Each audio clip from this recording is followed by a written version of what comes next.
Salut tout le monde, on espère que vous allez bien. Bienvenue dans cet nouvel épisode du Day-to-Day, le podcast présenté par le Démarque, l'association des étudiants en marketing de l'Université Laval. On remercie tous nos invités de cette saison-ci ainsi que notre nouveau partenaire, Pizza Salvatore. Bonne écoute! Allô tout le monde, bienvenue dans la saison 2 du Day-to-Day, le podcast présenté par le Démarque. Alors, premier épisode, aujourd'hui, on a la chance d'avoir avec nous Sam et Mel qui sont respectivement sur la team de marketing et de com de chez Gestev. Fait que salut les filles! Allô. Salut! Ça va bien? Oui, ça va bien, vous autres? Oui, merci d'être là. Bien, merci de nous avoir invités. On est bien contents d'être là. Ça fait plaisir. Très cool. Est-ce que vous pouvez commencer juste par vous introduire, savoir c'est quoi votre background, vous êtes qui, vous avez étudié en quoi, puis là, présentement, c'est quoi votre poste chez Gestev? Vas-y donc. Oui, je commence. Moi, c'est Samantha. Je suis conseillère principale marketing et publicité chez Gestev / Québécois Sport Divertissement. Puis mon background, grosso modo, je vais vous faire ça assez court, là. Mais j'ai fait un bac en marketing à l'Université Laval. J'ai été impliquée justement dans le Démarque pendant 3 ans. Fait que j'ai le dé tatoué sur le cœur. Puis c'est ça. Puis après l'université, là, en fait, là, j'ai travaillé chez Laurent Le Merveille, qui est un organisme communautaire qui vient en aide aux enfants polyhandicapés. Puis après comme 1 an et demi, là, j'ai eu l'heureuse chance de rejoindre l'équipe de Gestev. Fait que ça fait bientôt maintenant 4 ans que je suis là. Très cool, ouais. Moi, j'ai vraiment un background communication, là, donc vous comprenez dans mon poste. Donc, j'ai fait mon bac en com, beaucoup impliqué, un peu les équivalents de vos applications de votre côté. Là, j'ai été impliquée dans le Gala de la relève, dans les jeux de la communication, dans l'épreuve gestion de crise. J'ai été coach aussi après là, pour l'épreuve gestion de crise. Puis j'ai même été présidente du CO des jeux de la com qu'on a accueillis en 2018. OK. Fait que j'ai chapeauté ça quand j'avais commencé déjà sur le marché du travail. Fait que c'était une super belle expérience. Beaucoup trop de temps pour quand tu travailles à temps plein, mais regarde, on l'a compris après. Ma première job, ça a été grâce à un stage que j'ai eu dans le fond dans le cadre des jeux chez Brouillard Communication qui m'ont engagée directement à la fin de mon bac. Donc, j'ai fait mes 3 premières années avec eux, vraiment une belle école. Puis en 2018, moi, là, ça va faire 5 ans, au mois de mars, je suis arrivée chez Gestev. C'est super. Puis là, justement, on parle de Gestev. C'est quoi Gestev? Pour les gens qui connaissent pas ça, justement, là, qu'est-ce que vous faites, tout ça? Oui. Vas-y. Ouais, pour la petite historique, Gestev, ça fait plus de 30 ans que ça existe.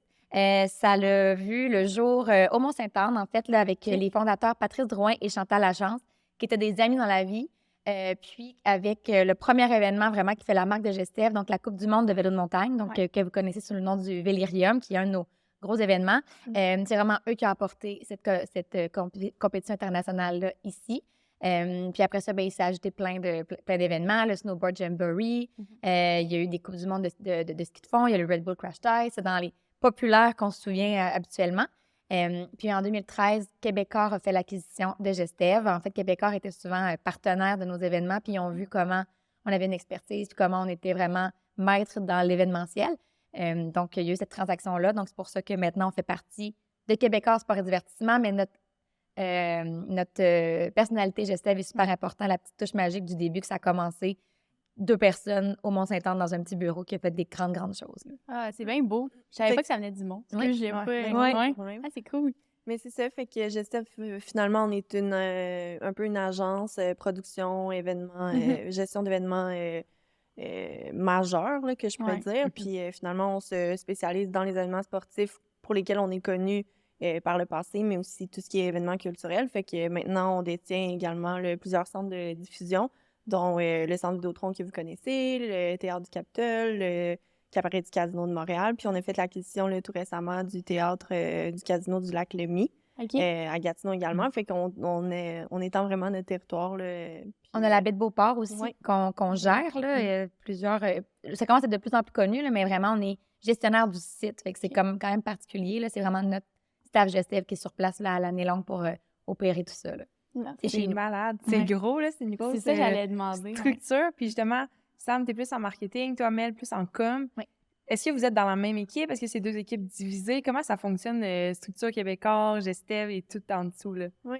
Dans le fond, on est dans la même équipe de communication. Puis l'équipe de communication travaille pour l'ensemble de Québécois Sport Divertissement. Dans la même équipe de communication, on a 3 branches, soit communication dans laquelle Mel est, marketing publicité dans laquelle je suis, puis on a également marketing numérique et intelligence d'affaires.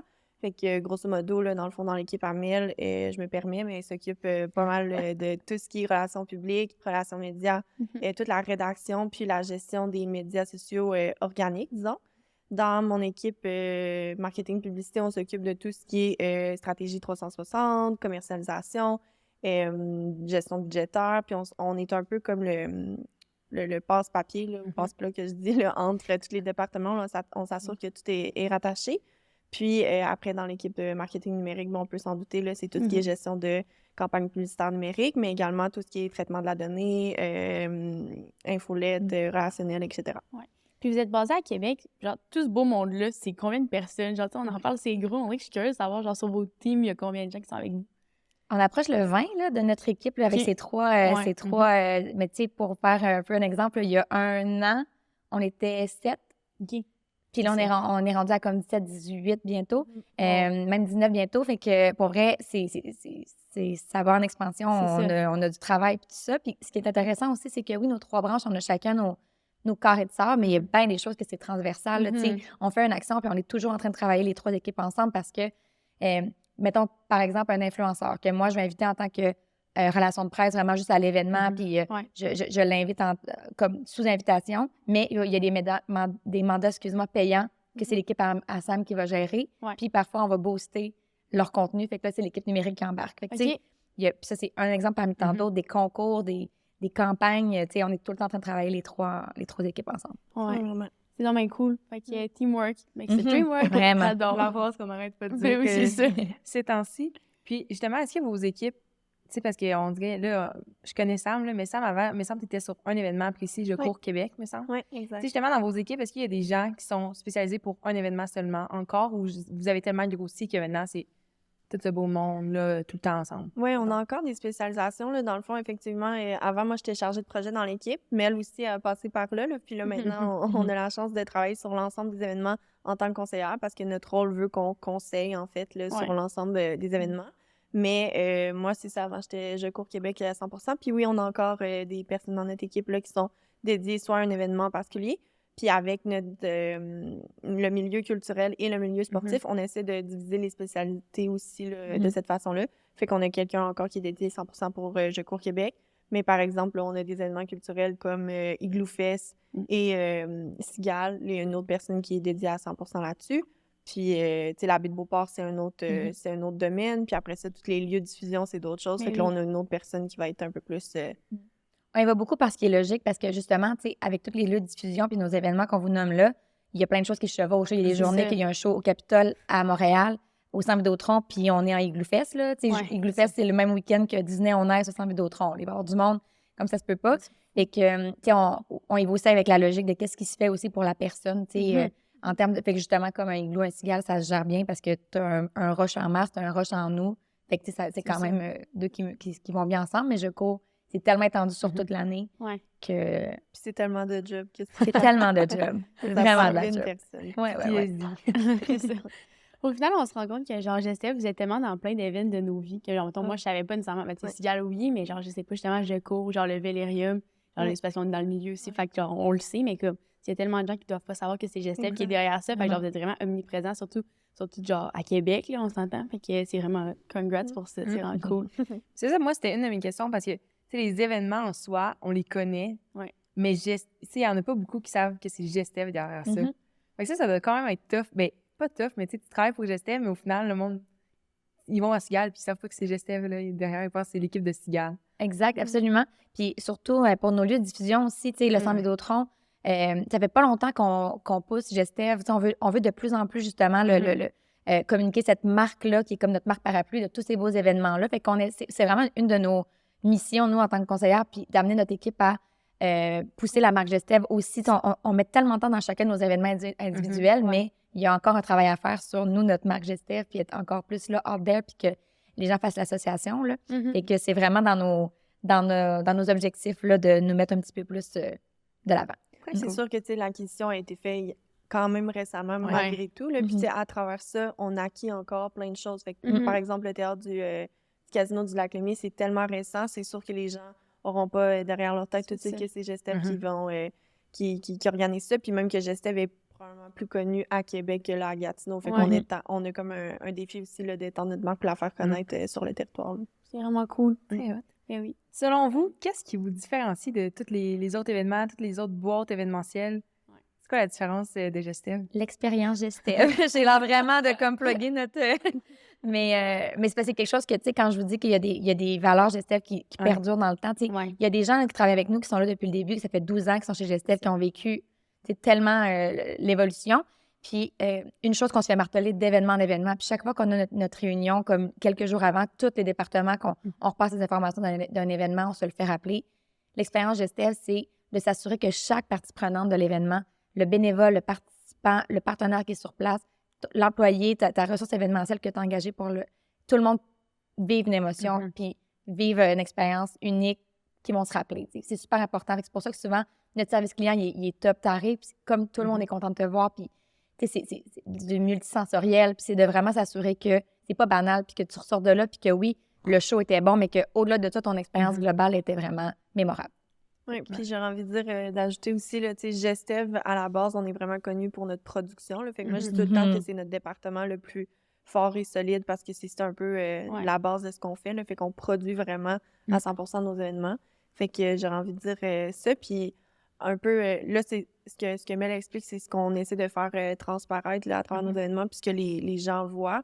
Mais nous, in-house aussi, mettons qu'il y a quelqu'un qui va appliquer chez nous ou quoi que ce soit, ce qui nous différencie là, d'une autre agence ou peu importe, ou d'autres boîtes, c'est qu'on est vraiment autonome. Là, on est 100% in-house, tout ce qu'on fait. Fait qu'on n'a pas d'agence RP, on n'a pas d'agence marketing, on n'a pas d'agence de création. Fait que, le design, toutes les campagnes, on fait ça chez nous. Je dirais que, oui, on va chercher des spécialités quand il y a quelque chose qui est trop sporadique, mais avec la multitude de projets qu'on a dans un calendrier annuel, on peut se permettre d'aller chercher des talents puis d'amener la spécialité chez nous, tu sais. Fait que ça, c'est quand même particulier parce que quelqu'un qui a envie de travailler sur différents types de projets ou d'essayer différentes choses puis qui ne sait pas nécessairement où s'aligner, ben peut essayer plein de choses. Vraiment. C'est malade. Puis une autre chose, c'est aussi la diversité de nos événements. Justement, autant on est aussi fort dans le culturel que dans le sportif. C'est pas qu'on est vraiment aussi fort dans les deux.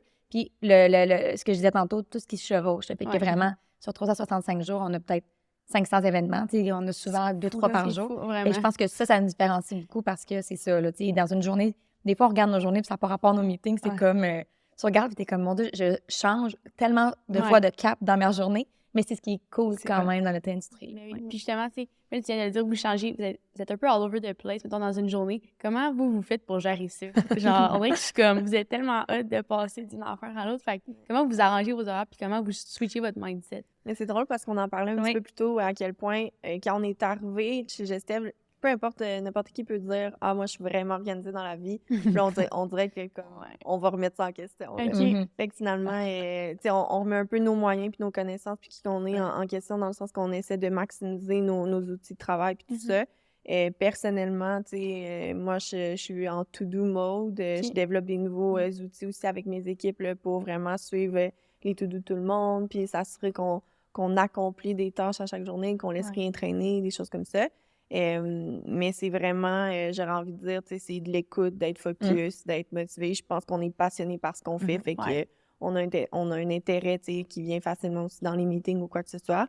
Rester curieux puis tout ça, mais c'est sûr que ça nous demande d'être super actif puis rester éveillé là, finalement. Puis ça demande vraiment encore en mode teamwork de faire confiance à nos collègues parce qu'il faut que tout le monde soit sur son A-game parce que ça va tellement vite puis on a tellement que faut que tout le monde, comme tu dis, soit focus, écoute puis fasse ça. On travaille en équipe, fait que c'est un peu par respect pour tes collègues, donne ton meilleur de toi-même. Fait que oui, c'est quand même exigeant, dans le sens pas exigeant, dans le sens qu'on rend pas personne malade, mais c'est exigeant parce qu'on s'attend à ce que tout le monde prend tellement nos projets à cœur et tout qu'il va donner son 100%. Puis c'est ce qui fait qu'on est capable de faire des grandes choses parce que chacun donne tout ce qu'il est capable là, dans son petit carré de sable, mais aussi pour aider les autres aussi. On s'entraide beaucoup. On en fait des toutes autres tâches connexes, là, genre... Sam et moi, on a fait un TikTok avec des têtes de licorne là, pour les fesses, là, je veux dire, tout est possible. Oh my God, c'est tellement hot. Genre, en tout cas, on va sûrement en reparler. Ben, en fait, on va en reparler un petit peu plus fort, mais ça a l'air que, genre, aux journées, ils doivent tellement juste pas se ressembler. En tout cas, on regarde ça pour tantôt. J'ai une question. J'ai une petite question avant qu'on rentre dans des trucs plus marketing, mais, tu sais, là, vous êtes conseillère marketing, conseillère communication. Est-ce que vous êtes encore sur le terrain? Tu sais, un événement, là, vous allez faire quoi pendant un événement? en fait, on veut rester. Ouais. Des fois, il y a nos patrons qui sont comme, tu sais, à un moment donné, le but, c'est que vous gérez tout avant, mais rendu sur place. Mais nous, en tout cas, moi, je suis pas prête à ça. Je veux dire, c'est notre récompense, là. Mais tu sais, je pense que c'est aussi de gérer nos équipes, d'être un peu... on est là en support aussi. Tu sais, c'est sûr que de moins en moins, on va avoir des tâches précises, nous, sur place. Tu sais, on a nos équipes sur place. Mais c'est de juste être là comme consultante, puis qu'il y ait notre appui, puis vivre l'événement, puis aussi avoir des yeux. Tu sais, nous, on recommence après l'année d'après, là, avoir des yeux, savoir apprendre de ce qu'on a fait et tout, là. OK. Mais tu sais, puis moi, j'ai envie de dire, Mel, c'est encore plus sur le terrain en lien avec sa job, là, tu sais, avec tous les médias, les journalistes qui arrivent, les demandes d'entrevue, etc. Ouais, dans le fond, moi, j'ai des tâches. Ouais, J'ai vraiment des tâches. t'as vraiment des tâches pendant l'événement, mais dans notre équipe, c'est drôle à quel point c'est peut-être pas nécessairement super relié avec notre job, là, tu sais, moi, mettons, quand j'étais 100% Joco Québec, là, je m'éloigne un peu de ça tranquillement, mais j'étais la personne qui suivait les sentinelles. Les sentinelles, c'est ceux qui suivent à vélo les meneurs dans une course. Puis que moi, je fidèle l'information d'où est-ce que le premier coureur ou la première coureuse était rendu sur le parcours pour l'animateur. Mais tu sais, c'est zéro en lien avec du marketing, on s'entend. Mais moi, mon rôle, c'était ça, cette journée-là, tu sais. Puis je fidèle l'animateur. Mais après ça, tu sais, l'animateur, c'est nous qui l'engage. Les photographes vidéastes sur le terrain, c'est nous qui les engage aussi parce que tous les outils qu'on va utiliser pour l'événement, pour faire la promotion de l'événement pour l'année prochaine, on a envie que ça soit un peu nous qui soyons en contrôle, là, Oui. Ça vous demande tellement d'être polyvalente, là. Genre, c'est fou. Tu sais, mettons, justement, Sam, ce que tu viens de dire, genre, cette tâche-là, c'est comme... T'apprends ça. On l'apprend. C'est ça. Mais c'est tellement sick. Vraiment. Oh my Tu God. sais, on dit souvent, il y a les nouvelles ressources qui rentrent. Tu vas jamais... Il faut que tu vives un événement. Parce qu'il y a pas les affaires qu'on parle, mais comme quand tu l'as pas vécu concrètement, ça ressemble tellement à rien. Puis là, tu le comprends sur place. Après un tour de roue d'événement, après l'année d'après, tu te sens tellement plus solide parce que tout... C'est ça. C'est super abstrait quand tu n'as jamais fait cet événement-là. C'est fou, là, tout ce que ça implique. Là, ça ressemble à rien. J'ai une autre... Mais mettons, tu sais, les deux, vous avez quand même un background d'implication étudiante, puis justement d'organisation d'événements, mettons, le dissoyuting, de la relève. Est-ce que ça, vous pensez que ça vous a apporté quelque chose dans le sens où, comme, est-ce que vous avez senti que vous êtes arrivé sur le marché avec une longueur d'avance? Ou genre... 100%. Je sais pas. Oui, vraiment. Je parle pour moi, là, mais tu sais, dans l'organisation d'événements, on en faisait, là, dans le démarque, c'est Think and Pitch, etc. Et moi, ça m'a appris tout ce qui est gestion de projet. Remarque, gestion de projet, c'est ce que j'ai fait dans les jeux de commerce aussi. Fait que j'avais comme une longueur d'avance là-dessus, mais effectivement, que je pense que pour moi, les études à l'université, mettons, les cours, ça nous apprend à être structuré, ça nous apprend à être attentif, ça nous apprend comment prendre des notes, etc., blablabla. Ça nous apprend aussi la matière, bien sûr. Mais après ça, comment le mettre en application, c'est comme dans les implications que je pense qu'on réussit. Fait que moi, tout mon... Puis la passion, puis d'être drivé, puis d'être finalement dans le jus, là, puis d'être capable de gérer 25 choses en même temps, moi, ça vient de là, vraiment. Puis aussi, tout ce qui est gestion du temps, justement, tu sais, à l'université, tu as un job temps partiel, tu as tes cours, tu as ton implication. Fait que ça m'a permis, comme tôt, de jongler avec plusieurs projets, puis de voir mes priorités, gestion des priorités aussi dans tout ça. Puis, j'allais dire d'autres choses. T'as vraiment c'est pas En plus, c'est ça que je m'en allais dire. Moi, c'était juste un secondaire. J'étais comme, à quel point on dirait, là, je les écoute, puis je suis comme notre souillété. Ben oui, c'est ça. C'est pas comparable. Non, mais moi, ça m'impressionne à quel point, vous faites. Puis moi, je l'ai vu évoluer, le démarque, là, puis j'ai l'impression que c'est comme une petite agence qui roule, puis c'est tellement beau, c'est slick, puis nous autres, avant, on mettait. Je pense que Canva n'existait pas. Ça m'est revenu, ce que je voulais dire. Vas-y. Je voulais dire que quand, justement, on parle des gens en entrevue ou des gens nous disent qu'ils ont été impliqués à l'université, ça nous donne quand même une bonne idée que c'est le genre de personnalité qui fit en événementiel parce que tu as choisi par ton université de te mettre un peu en danger puis de t'ajouter. Puis souvent, c'est des gens qui ont le couteau dans les dents, qui sont impliqués, qui sont curieux, qui ont le goût de justement apprendre plus que la base. Ils vont pas juste se contenter de parler. Puis je juge pas les gens qui font juste leur cours et tout, mais je pense que ça montre que c'est des gens qui en veulent plus. Et que clairement, il y a vraiment un bon lien avec l'événementiel là-dessus. Ah, mais c'est vraiment le fun, justement, Mel, parce que c'était comme ma prochaine question de savoir s'il y avait comme une certaine reconnaissance qu'on arrivait sur le marché du travail. Puis on dirait que je l'ai comme réalisé dans les derniers jours en réalisant le SOIT, que j'étais comme, OK, il n'y a pas tout le monde à l'Uni qui fait des affaires de même. Non. Puis on dirait que pour moi, c'était un no-brainer. On est impliqués, c'est notre quotidien. Mais on dirait que c'est avec un peu de recul. Maintenant, je suis OK, j'ai hâte de voir un employeur voit ça comment. Fait que c'est cool de savoir que c'est vraiment, ça paraît bien. C'est vraiment reconnu. Vraiment reconnu. C'est du bénévolat, en fait. Puis c'est ça. C'est vraiment... Ils ont décidé de faire ça d'eux-mêmes. Fait que ça montre une volonté de... C'est ça. Parfait. Très hot. Ça fait plusieurs podcasts qu'on parle de marketing. Puis là, je sais que vous avez une équipe dédiée à ça. Mais là, avec vous, on voulait voir le marketing traditionnel en événementiel. Ouais. Ça ressemble à quoi? C'est quoi l'importance? À quelle reprise vous le faites? Qu'est-ce qui se passe? Yes. La master du trad, veux-tu parler? Je vais commencer. À quelle fréquence? Ben toujours. On n'arrête jamais. On fait du trad dans l'ensemble de nos campagnes publicitaires. Attends, si je peux t'arrêter un instant. Ouais. Pour les gens qui ne savent pas c'est quoi du trad, est-ce qu'on peut préciser? Oui, bien sûr. Marketing traditionnel, c'est tout ce qui rassemble les médias traditionnels, donc radio, télé, affichage, c'est pas mal ça. Journaux. C'est parfait. Journaux, ouais, Merci c'est ça, de la médias précision. imprimés, etc. Good. Fait que c'est ça, fait qu'on en fait dans l'ensemble de nos événements, l'ensemble de nos campagnes publicitaires. J'aurais envie de dire l'importance, ben c'est sûr que quand ça dépend en fait là, du type d'événement. Je prends par exemple le Vélérium, c'est un événement grand public qui est gratuit pour le consommateur de venir. Puis tout le long de la campagne, on le sait pas jusqu'au jour J si les gens vont venir finalement à l'événement. T'sais, on fait pas juste un événement Facebook puis on calcule le nombre de going, là, mettons. Fait qu'on s'assure de faire une campagne majeure qui va parler à l'ensemble du territoire. Puis pour ça, ben, on n'a pas le choix de passer, selon notre type de clientèle aussi, de passer par des médias qui parlent à une grande masse. Fait que tout ce qui est télévision, radio, journaux, c'est par là qu'on passe. C'est sûr que la différence avec du numérique, ça ne nous permet pas de la même façon de tracker un retour sur investissement ou quoi que ce soit. Mais tous les médias, ils ont fait des sondages, des recensements, etc., qu'ils le font à chaque année pour mettre à jour leurs données. Puis nous, on se fie là-dessus, puis on se base, on leur fait confiance sur ça.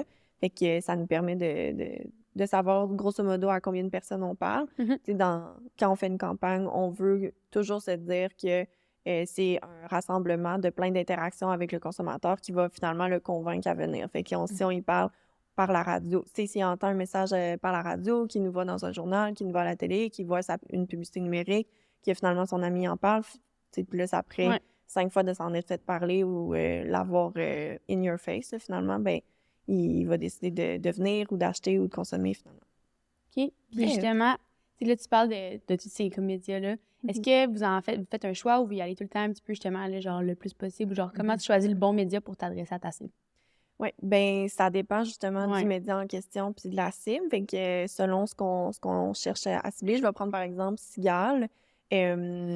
On va y aller, par exemple, dans une clientèle qui est plus jeune, du 25-35 ans. C'est sûr qu'on va choisir des médias qui s'adressent à cette clientèle-là. Fait que on va faire de la création de contenu, on va utiliser des sites comme des City, des Urbania, etc., plutôt que, par exemple, je dirais un coup de pouce qui pourrait s'adresser à une clientèle un peu plus âgée. Fait qu'on y va comme ça. Sinon, dans les choix qu'on fait dans les médias, par exemple, c'est sûr qu'on a beaucoup de partenaires. T'sais, nous, on fait partie de Québécois, la famille, la grande famille. Fait que ça nous apporte une force médiatique là, vraiment, vraiment importante qu'on ne peut pas négliger. On est vraiment chanceux de l'avoir derrière nous. Fait que c'est sûr qu'en médias imprimés, on a le Journal de Québec, le Journal de Montréal. Après ça, on a du TVA. Fait qu'on est vraiment présent à beaucoup d'endroits. Fait que c'est sûr qu'on on va profiter de cette visibilité-là. Mais dans les choix, on fait également des partenaires. Fait qu'il y a des partenariats finalement radio. Là, je peux prendre par exemple, selon le fit, encore pour donner un exemple sur Cigale, ben Week-end Radio, nous, c'était notre partenaire cette année parce que le fit est là. Week-end Radio est né à la Baie-de-Beauport. L'événement a lieu à la Baie-de-Beauport. Ils jouaient tous nos artistes d'office sur leur radio. Fait que, tu sais, le fit était là à 100%. On a fait un partenariat puis on est allé en exclusivité avec Week-end Radio. Fait qu'on faisait pas de publicité dans d'autres radios. Mais pour un show sans Vidéotron de Metallica, on va pas nécessairement aller à Week-end Radio. Fait qu'on va vraiment y aller selon le style musical, par exemple. Puis je te passe la POC. Je trouve, pour le marketing traditionnel, c'est beaucoup aussi en termes de valeur pour nos partenaires. Là. Ça permet plus de valeur souvent, c'est ça, les médias traditionnels. Oui, vraiment, c'est ça. C'est un bon point. Dans nos événements, on a beaucoup de commanditaires. Fait que je prends par exemple le Marathon de Québec, ben, c'est le Marathon Beneva de Québec. Beneva paye un certain montant pour être partenaire de l'événement, mais ça vient avec un plan de visibilité que nous, on monte puis qu'on s'assure de livrer. Puis la force québécoise nous permet en grande partie d'être capable de se différencier puis de convaincre nos partenaires de venir chez nous puis de nous choisir parce qu'on a cette force-là derrière nous. Fait qu'il y a une grande valeur qui vient avec un média imprimé parce que malgré le fait que probablement nous, on reçoit pas le journal à la maison, il y a encore des très bons chiffres puis beaucoup de lecteurs. Puis même que, tu sais, les médias traditionnels, se sont transformés avec le temps. Fait qu'on a des applications comme l'application J5, quoi que ce soit, qui est l'application du Journal de Québec. Puis pour nous, c'est encore considéré du traditionnel malgré le fait que c'est une plateforme numérique. Ouais. Chaque plateforme traditionnelle ou disons papier va avoir une version numérique ou une infolette, quoi que ce soit. Puis nous, on le prend dans un ensemble. Là, fait qu'on s'assure de maximiser nos investissements. Parfait. Parce que là, je sais qu'au cours des dernières années, l'UNIM a quand même pris beaucoup de place dans le milieu. Est-ce qu'il y a des trucs que vous faisiez auparavant en trad que, par exemple, là, vous faites plus du tout? Des accroche-portes ou des trucs comme ça qu'avant, c'était tendance, puis là, vous êtes comme, il n'y a pas de retombées positives. Moi, j'ai l'impression que c'est une bonne question. Là. J'ai l'impression qu'avec le numérique, oui, il prend beaucoup plus de place dans nos campagnes publicitaires, puis même dans nos budgets. Là, on leur donne beaucoup plus d'importance. Mais j'ai l'impression que quand le numérique est sorti, effectivement, les accroche-portes, puis le postage, des choses comme ça est tombé en baisse. Mais là, les gens sont tellement plus habitués de recevoir des trucs à la poste que de revenir à la charge avec ça, ça a un impact, tu sais. Fait qu'on retravaille nos méthodes, on choisit nos façons de faire. C'est comme le marketing d'influence, les mandats payants il y a 5 ans, c'est pas la même chose qu'un mandat payant d'aujourd'hui. Tu peux pas donner un script à un influenceur puis lui dire « Vas-y, mange ça, puis dis-le, puis ça va avoir l'air naturel. » Fait qu'il faut vraiment comme choisir autrement, les travailler, les briefs, les mandats d'une différente façon. Fait que, tu sais, est-ce qu'il y a des choses qu'on fait plus, qu'on faisait qu'on ne fait plus?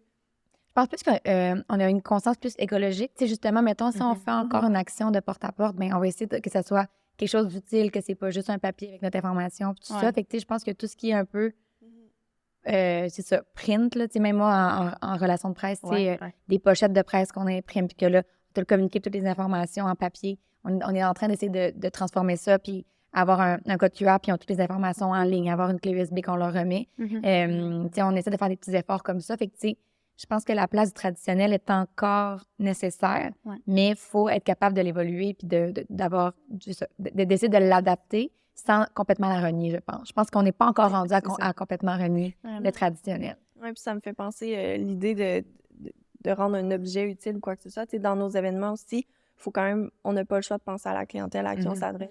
Fait que je prends encore exemple Je cours Québec, l'année passée, le marathon, nous, on offrait souvent un genre une carte là, pour l'accompagnateur du coureur pour le guider à travers la course ou aller rejoindre son coureur. Où est-ce qu'il va être en mesure de l'attraper? Est-ce qu'il y a des commerces proches du parcours qui peut aller chercher un café, que le café va être ouvert à l'heure où est-ce que son coureur va passer? Fait qu'on accompagne l'accompagnateur finalement le plus possible. Puis avant, on faisait comme un petit carnet imprimé 8 côtés, puis on lui donnait ça. Là, on en imprimait comme pour le nombre de coureurs qu'on avait. C'était assez intense. Mais même si on la rend 100% numérique, nos chiffres sont pas aussi bons. T'sais, on n'a pas le choix de leur mettre dans les mains pour que ça soit utilisé. Fait que là, l'année passée, on s'est posé la question, comment on peut rendre cet objet-là utile? Puis finalement, on l'a transformé, on l'a mis juste un recto. Puis le verso, c'était une page blanche pour faire une pancarte d'encouragement. Fait que là, l'accompagnateur peut faire son suivi du parcours, tout avoir ses informations utiles. Puis l'autre côté, ben, il faisait sa pancarte personnalisée pour encourager sur le bord du parcours. C'est tellement nice. Puis justement, on n'arrête pas de le dire, ça a changé. Puis en même temps, il y a des trucs qui restent. Mais comment vous vous gardez à l'affût de toutes ces tendances-là? Comment vous êtes conscient de ces changements-là puis vous adaptez, mettons?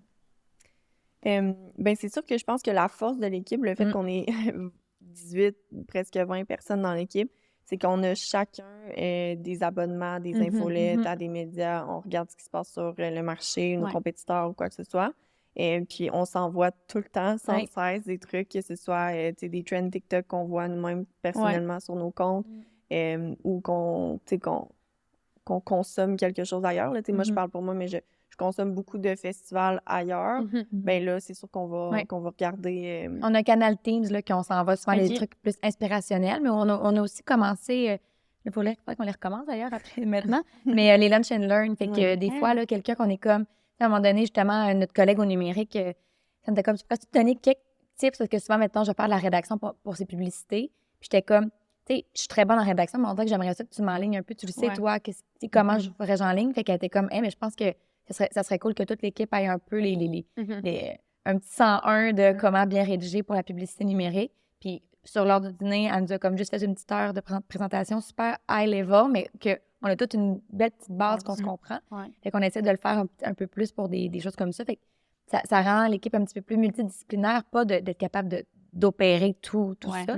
Mais quand tu as une bonne connaissance, ben on peut plus s'aider, puis on peut mieux comprendre la job de l'autre, puis y donner le bon contenu. C'est dans le choix des événements qu'on attribue aussi aux ressources, ben on y va souvent par les intérêts. Je prends encore comme exemple Je cours Québec, mais Anne qui travaille dessus, ben elle court dans la vie. Ouais. Fait que c'est ce qu'elle consomme, c'est ce qu'elle connaît. Fait que ça fit 100%. Fait que c'est sûr qu'elle va être propice à avoir plein d'idées ou se faire inspirer là, par son milieu finalement.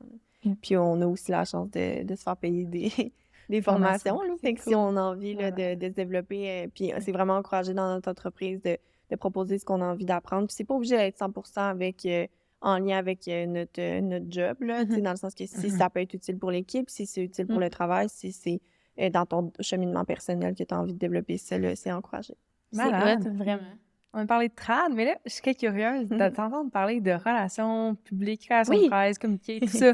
Oui, c'est ça, rare c'est plus loin de... Oui, ben oui. Vraiment. Là-dedans. Je sais pas si tu veux nous en dire plus. Absolument, absolument. Ben, tu sais, quand on dit que notre département communication fait vraiment tout ce qui est rédaction, c'est... On va comme écrire tous les messages clés par rapport à un événement. Fait que, tu sais, c'est quoi qu'à chaque fois qu'on fait des communications, peu importe si c'est en publicité, peu importe si dans n'importe quel canal, c'est quoi notre message, à qui on s'adresse et tout. Fait que nous, dès le départ d'un projet, on va vraiment mettre sur papier tous nos messages clés par rapport à l'événement qu'on trouve pertinent de communiquer. Puis après ça, tout ce qui est rédaction va découler de ça. Fait que relation de presse, en théorie, en fait, c'est le lien entre notre organisation et les médias. Ouais. Maintenant, dans les médias traditionnels, oui, télé, radio, des journaux et tout, des sites web, mais on a beaucoup aussi le volet influenceur maintenant qu'on embarque complètement dans ce créneau-là. Fait qu'en fait, c'est vraiment de leur communiquer la nouvelle, de leur faire savoir, de mettre en valeur l'information. Nous, ce qu'on veut, c'est qu'ils en reçoivent, là, les journalistes, des communiqués dans une journée, là, littéralement. Là, ils en reçoivent. Fait que nous, il faut qu'on se démarque. Fait que comment que je m'arrange pour que le journaliste, parmi les 50 communiqués qu'il va recevoir dans la journée, il décide de partager ma nouvelle, parce qu'ils en ont plein de choix de nouvelles. Fait que, tu sais, il y a ce travail-là d'essayer de rendre l'information la plus sexy possible, là, qu'on dit. Puis il y a beaucoup aussi de relations avec les médias. Tu sais, justement, c'est depuis 2015 que je travaille là-dedans. Fait que je sais quel média, telle nouvelle il aime ça, ce genre d'histoire-là. Tu sais, des histoires people pour Je cours Québec. Ah oui, je sais que ce journaliste-là, il court. C'est le genre de sujet qui trippe. Fait que, tu sais, il y a un côté que c'est d'apprendre à les connaître, mais c'est toujours d'essayer de rendre la nouvelle vraiment intéressante, parce que dans le fond, tu sais, c'est une action que si ça fonctionne, elle nous coûte $0. Là. Fait que, tu sais, des fois, oui, ça serait cool d'avoir un article dans je sais pas, sur le 99 cents, mettons, pour Églifest. OK, ben oui, des fois, ça va être un mandat payant que vraiment, on veut un article, ça coûte tant, mais des fois, je suis capable de le passer en relation publique, juste, ben c'est cool pour ton média puis pour tes lecteurs de savoir cette nouvelle-là. Fait que c'est juste d'essayer de trouver la façon qui a envie d'en parler naturellement, en fait. Tu sais, j'aurais envie d'ajouter, là, pour Mel, ce qu'elle dit que ça coûte $0, là, mais puis la portion de la nouvelle, c'est ce qui est super important. Là.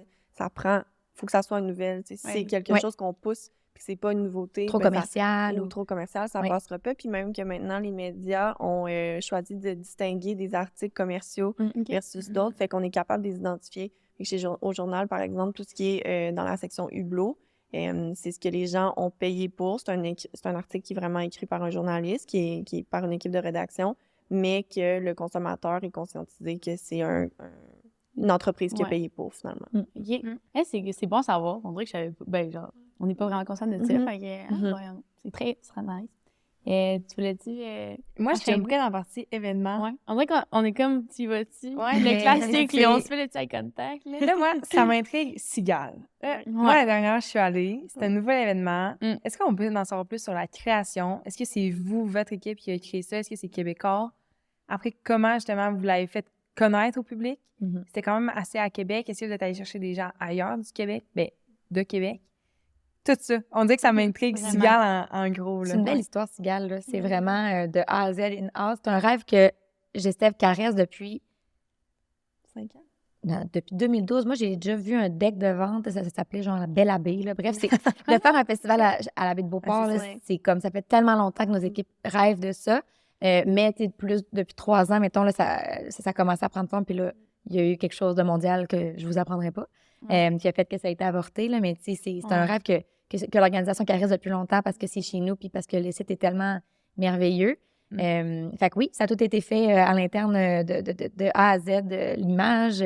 Tu sais, oui, il y a eu des entreprises externes qui nous ont aidés peut-être pour la recherche de noms, du brainstorm, un peu des lignes un peu plus sur...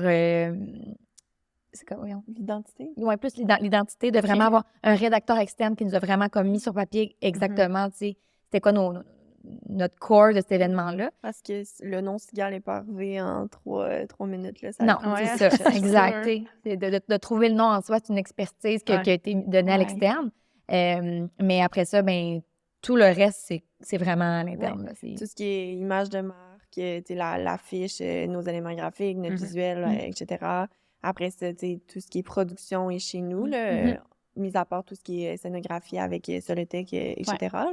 Mais tu sais, le lieu, c'est chez nous, ça nous appartient. La Fait que programmation, c'est la c'est- même, c'est vraiment notre collègue Dominique qui fait la programmation pour le Centre Vidéotron aussi. Là, fait que sa job, c'est de booker les artistes. Là. Elle est chez nous et dans nos bureaux. Là, C'est insane, ouais, ça. Wow. Ouais.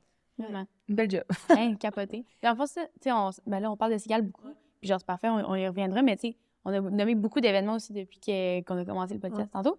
Puis justement, c'est pas mal le cas pour tous ces événements-là. Genre, Gécours Québec, c'est pas mal le même processus, right? En même temps de création puis d'élaboration. Est-ce que ça se ressemble? Genre? Bien, c'est différent. Je prends Gécours Québec. En fait, on a acquis Gécours Québec, qui était autrefois Courir à Québec en 2016. Fait que c'était une entreprise qui existait avec des courses qu'on connaît pour... par exemple, le Marathon de Québec, c'était le Marathon des Deux-Rives qui existe depuis vraiment longtemps. Puis nous, ça fait pas si longtemps qu'on le détient. Fait qu'on a comme mené... on a gardé, en fait, toutes les courses que la série de courses avait. Puis on les a mis à notre image, puis avec notre expertise Gestev. Fait que ça, c'est le genre de choses que non, on n'est pas là depuis le début, puis qu'on n'a pas eu le même processus. Le Vélérium, ben c'est dans nos gènes, c'est ce qui nous a créé Gestev finalement. Fait que oui, le processus a dû être différent, mais complet d'une certaine façon. On a d'autres modèles de production. Là, je prends l'exemple de Bleu. C'est plus rare, là, mais tu sais, mettons, Bleu, c'était un événement, c'est à la Saint-Jean cette année. C'était une projection sur le Parlement. C'était gratuit pendant comme 5 jours. Puis ça, c'est vraiment un appel d'offres d'une entreprise à Montréal qui a engagé Gestev comme pour toute la logistique terrain et les communications. Fait que là, on était comme un peu une agence pour ça, mais juste nos équipes de communication et de logistique terrain. Fait que là, on était comme avec une tierce partie. Pour un événement du ministère de la Culture. Exact, c'est un événement du gouvernement. Fait que clairement, c'était comme une autre façon de faire. Pour Igloo Fest, c'est un exemple aussi de coproduction. Fait que c'est Multicolore qui l'organise depuis 15 ans à Montréal. Qui est notre entreprise cousine, là, qui a des parts de Québécois dans Multicolore. Puis pour Québec, en fait, on est en coproduction. Donc oui, nous, on gère notre événement puis tout ce qui est... mais ils sont avec nous là-dedans, puis on doit leur faire approuver parce que c'est leur image de marque, parce que pour bien des choses, là. Fait que, tu sais, il y a des modèles de production comme ça qui changent d'un événement à l'autre. Fait que c'est Cigale, moi, c'est la première fois que je vivais ça, de voir la naissance d'un événement. Parce que tous les autres, souvent, ils roulaient depuis une couple d'années, là. Fait que... C'était vraiment un beau privilège d'assister à ça. Oui, exact. Puis Cigale, cette année, ça va revenir. Oui. Est-ce que vous savez les dates? Est-ce que vous avez des petits trucs que vous pouvez nous dire? Ça revient le 12-13 août 2023, encore à la baie de Beauport. On peut pas vous dire toutes les programmations, mais ça sent très bon. On est vraiment excités de ça. Puis, ben, le modèle en soi revient. Là. Pour nous, c'était une super de belle première année. On avait envie d'installer quelque chose. Je pense qu'on est là-dedans, c'est ce qu'on souhaite. On a des beaux défis, mais vraiment, c'est tellement une belle première année qu'on le ramène, c'est sûr. Cool. Puis, justement, tu sais, vous avez beaucoup d'événements qui sont là depuis des années, puis qu'il y a déjà sûrement des partenaires qui sont là. Là, c'est un nouvel événement. Comment vous faites pour aller chercher ces partenaires-là pour faire naître quand même l'événement? Oui, bien, c'est sûr qu'on a une belle équipe là, qui est aux ventes et commandites là, chez nous. Fait qu'on travaille beaucoup en collaboration avec eux, mais c'est pas ni Mel ni moi qui va pitcher chez les partenaires là, pour vendre l'événement. Fait que quand un événement est créé comme ça, c'est sûr qu'on va y donner sa saveur, sa couleur. Fait qu'on va dire c'est quoi sa vision, c'est quoi sa mission, à qui ça s'adresse, etc. On en fait des estimés. Fait que c'est quoi sa vision dans 3 ans, dans 5 ans, c'est où est-ce qu'on veut amener l'événement, à qui ça s'adresse, combien de personnes on entend, quel plan de commercialisation on va y donner, c'est quoi sa rentabilité, etc. Fait que quand un budget est fait avec qu'est-ce qu'on est capable de mettre en commercialisation, en communication. Nous, on est capable de dire, OK, si un partenaire présentateur embarque à l'événement, voici la visibilité qu'il est en mesure d'avoir. Fait que basé sur un plan de visibilité, sur le terrain, en amont, communication, les ventes vont monter un deck de vente, puis ils vont partir avec ça pour vendre l'événement. C'est sûr qu'on a vraiment eu la chance d'avoir des beaux partenaires pour la première année. On était vraiment choyés. Puis après, ben c'est tout autant plus simple de revendre l'événement à des partenaires après une première année parce que nous, notre plus grand défi, en fait, c'était de le vulgariser, Cigale, c'est quoi, puis d'essayer de transcender, c'est d'expliquer finalement ça va être quoi le feeling puis la vibe sur place. Sans photos, sans vidéo, tu sais, on avait des photos de la baie de Beauport, fait qu'on pouvait montrer le lieu, mais on était comme... C'est rien de pareil. On le sait, on pense qu'on sait ça va être quoi l'ambiance, mais on l'avait pas, fait que là, enfin, on a du footage de ça, puis là, ça va être encore plus facile. C'est bien plus le fun à communiquer avec des images, là. Plus tôt, on parlait de... C'est pas tout le monde qui connaît Gestev, fait que tu sais, d'essayer de confirmer, de convaincre notre force d'organisation. Puis on disait aux gens, là, ça va être hot. Là. Les gens, je pense pas qu'ils s'attendaient à ce que ça soit hot de même. C'était malade. Nous autres, on y croyait vraiment. T'es pas allé? Non, c'est moi qui étais j'étais en voyage, j'étais à l'extérieur. J'avais une bonne raison. C'est vraiment un week-end busy. Là. Je veux dire, moi, j'ai manqué 2 mariages. On avait le Vélirium en même temps. On avait des événements. Fait que nous-mêmes, on était divisés. Fait que c'est ça. Le mois d'août à Québec, c'est très dur. Fait que... Mais là, le sachant, 12-13 août, je vous conseille d'organiser votre horaire autour de ça. On va le faire. Je pense qu'on est rendu à la question que tu allais poser tout à l'heure. Oui. Alors, les filles, la question est du podcast. Alors, on le sait, le day-to-day, c'est notre nom. Et on veut savoir, vous, votre day-to-day dans vos postes respectifs, ça peut ressembler à quoi? Oui, on l'a dit tantôt. C'est ça, mais je pense que de façon, si on veut pas le rendre sexy, là, ben c'est bien des courriels, une journée, là, mettons. Mais des meetings, des appels. Comme tantôt. C'est vraiment, c'est jamais pareil nos journées. Là. En fait, moi, mon défi personnel, c'est de réduire mes meetings dans une semaine parce qu'on dirait que des fois, je peux être 30 heures en meeting. Fait que c'est un peu intense. Mais on travaille sur plein de projets. On est en mode stratégie, en mode brainstorm, en mode collaboration. On s'assure que nos équipes avancent aussi parce qu'on est là, en fait, pour chapeauter, former, accompagner plein de monde dans notre équipe. Fait qu'on est autant hands-on sur des projets que pour d'autres, on fait de la charge de projet puis on s'assure que ça avance finalement. C'est vraiment le mot collaboration, moi, que je retiens dans mon day-to-day. Peu importe sur quel projet on va travailler, en effet. Oui, on a beaucoup de meetings, on a beaucoup de courriels, mais on parle tellement à beaucoup de monde dans une journée parce qu'on est tellement reliés à plein... Justement, nos collègues travaillent sur les différents projets au com', mais aussi à la production, aux ventes. On parle tellement à beaucoup de gens, fait que c'est beaucoup, beaucoup d'échanges, puis de collaboration, puis de travail d'équipe. On est sollicité par tous les départements, les coms, parce qu'on voit que tout passe par nous.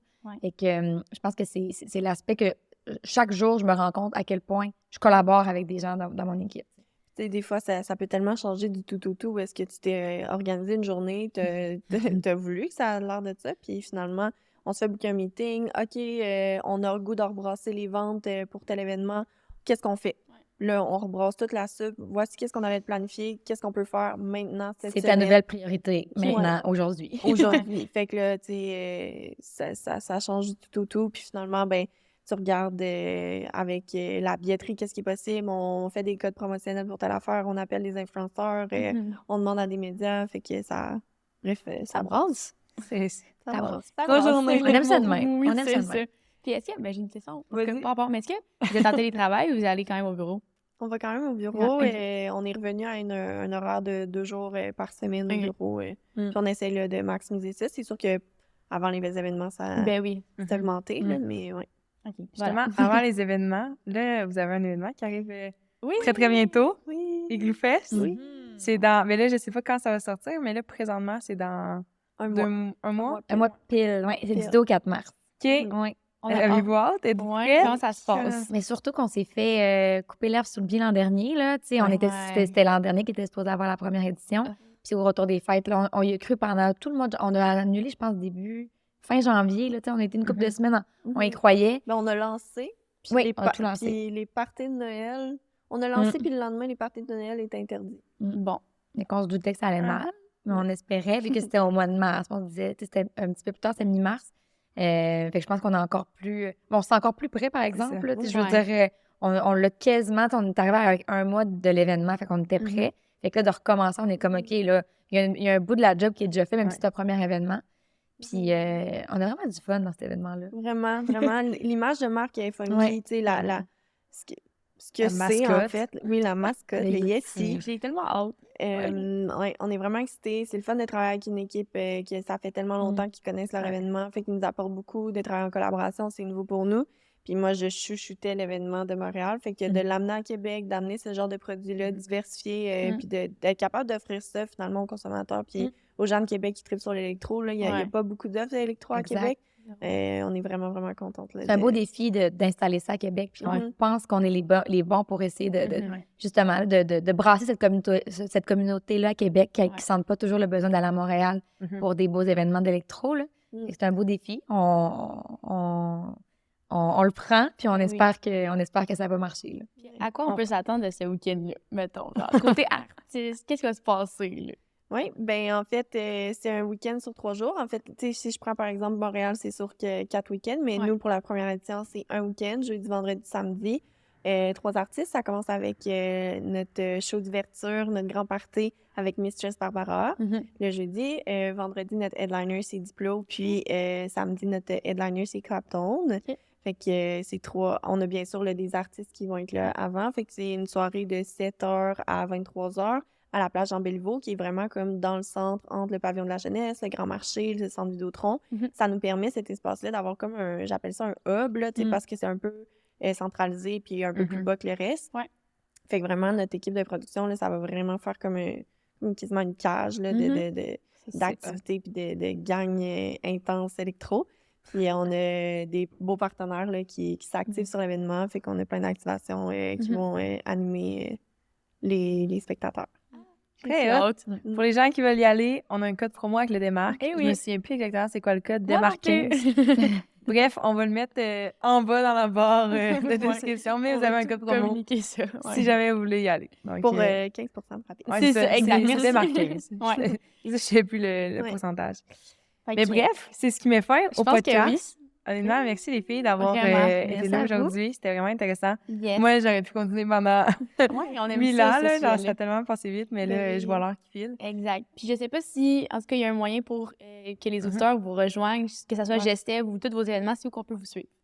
Oui, bien, Gestev, on a page Facebook, LinkedIn et Instagram. Vous pouvez nous suivre. Sinon, personnellement, vous pouvez aussi nous écrire sur LinkedIn si vous avez des questions, si vous voyez des posts. On est toujours en train de chercher des nouvelles personnes. On a plein de postes qui ont ouvert récemment, qui sont encore ouverts finalement. Fait que notre équipe ne cesse de s'agrandir. On l'a dit plus tôt, on est passé de 7 à quasiment 20. Fait que vous pouvez J'oserais dire des fois des candidatures spontanées. On aime ça recevoir, là, tu sais. Des fois, c'est comme, il y aurait un fit, mais là, ça marche pas. Mais dans 2-3 mois, on sait pas ce qui se passe. On a un nouveau projet. Fait que si ça vous passe, ce qu'on fait, là, envoyez-nous vos candidatures. On aime ça avoir des banques de gens passionnés qui aiment ça. Puis des fois, il peut y avoir une belle surprise. Puis c'est pas trop long, puis on vous appelle. Oui, puis j'aurais envie de dire, si vous avez envie d'essayer ça une journée, là, on fait pas vraiment une journée dans un emploi, là, mais vous pouvez être bénévole sur nos événements. Puis il n'y a pas de meilleure façon là, d'être sur le terrain, de voir qu'est-ce qu'on fait puis qu'est-ce qu'on réalise. Fait que voilà. Malade! Cool. Ben, merci beaucoup, les filles. Puis, toi, peux-tu dire, on rejoint les Démarques où? Yes, le Démarque, vous pouvez nous rejoindre sur Facebook, Instagram, TikTok, LinkedIn. On est un petit peu partout. Yes. Donc, on a également une infolette. On va tout mettre dans la barre, autant Gestev que nous. Fait que n'hésitez pas à nous contacter si jamais vous avez des questions, peu importe. Yes, ben merci les filles. Merci. Bye. Ciao. Bye. C'est ce qui conclut cet épisode du Day to Day. N'oubliez surtout pas de vous abonner aux réseaux sociaux du Démarque pour être à l'affût de tout ce qui s'en vient. On se dit à la prochaine. Bye!